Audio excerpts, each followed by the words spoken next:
Montreal is planning a $70 million underground water basin near downtown to help reduce flooding during heavy rain.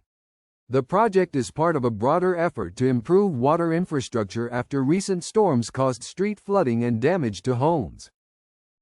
The basin would hold excess rainwater and take pressure off the drainage system.